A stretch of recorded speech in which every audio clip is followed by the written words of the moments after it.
Salut tout le monde.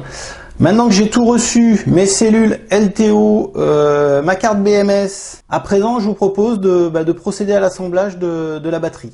Allez, on y va. Donc nous avons nos 10 cellules LTO qui sont livrées avec des petites vis, tout ce qu'il faut, donc des petites vis, des petits écrous et les petites plaques pour relier donc les cellules entre elles. Bon, il se trouve qu'il me manquait une plaque, donc j'ai été obligé d'en fabriquer une. Voilà, j'en ai fabriqué une en aluminium. Donc bon, c'est pas très dérangeant. Vaut mieux qu'il manque une petite plaque qu'une cellule. Donc là, je dispose de 10 cellules LTO de 23 Ah que je vais assembler 2 par 2. Donc ça va me faire une batterie de 12 volts.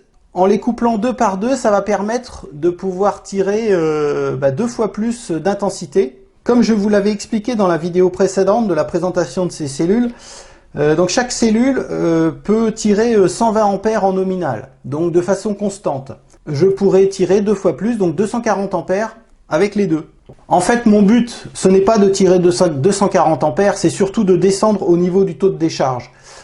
Au lieu d'arriver à, par exemple, 6C au niveau du taux de décharge, eh bien, le fait de coupler les deux cellules comme ceci, on arrivera à 3C en taux de décharge, donc c'est plus ça recherché. Et si je monte une batterie pour la maison, eh bien je les monterai encore plus en parallèle, pour pouvoir dans l'absolu descendre à 0,5C, voire moins au niveau taux de décharge, ce qui permet d'augmenter la durée de vie des cellules.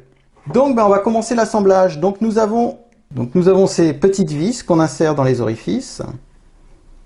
Donc ça, je vais le faire sur les deux bornes de chaque cellule. Donc c'est parti.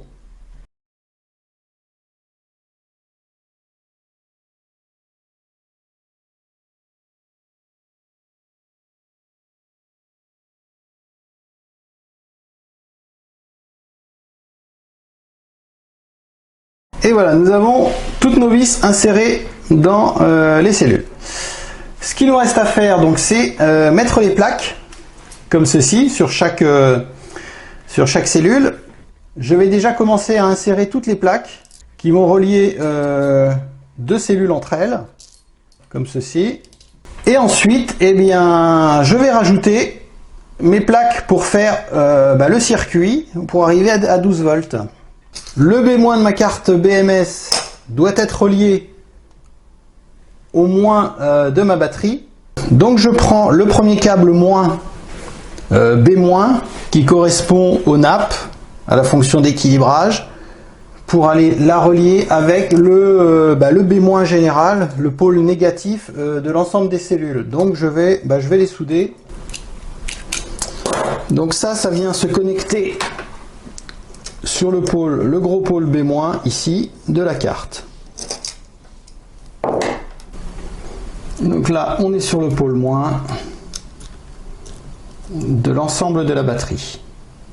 Voilà, donc là, on a notre pôle moins qui est connecté au moins général de la batterie. Et le B- de la nappe qui est également relié à la batterie. On va prendre les fils les uns après les autres. Donc ces petits fils vont permettre d'équilibrer l'ensemble de la batterie. Et donc d'équilibrer les cellules entre elles.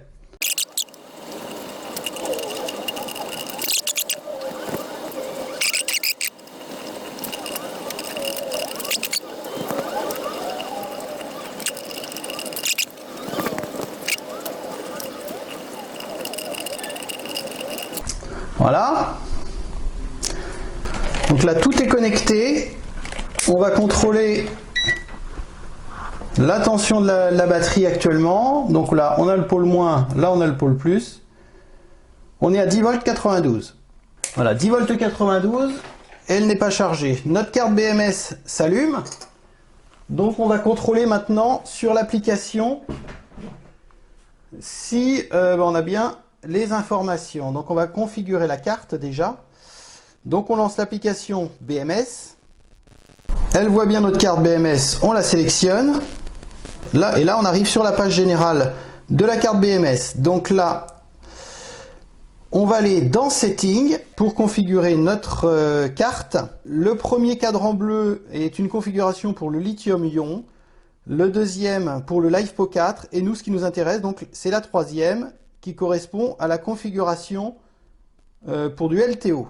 Donc, on valide. Donc, on va rentrer dans la configuration la capacité de la batterie.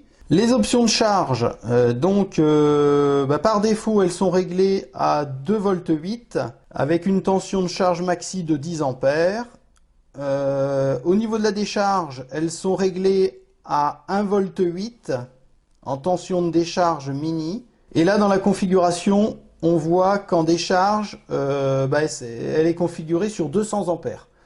Alors évidemment, on ne montera pas à 200 ampères. Voilà en gros la configuration de notre carte qui est faite.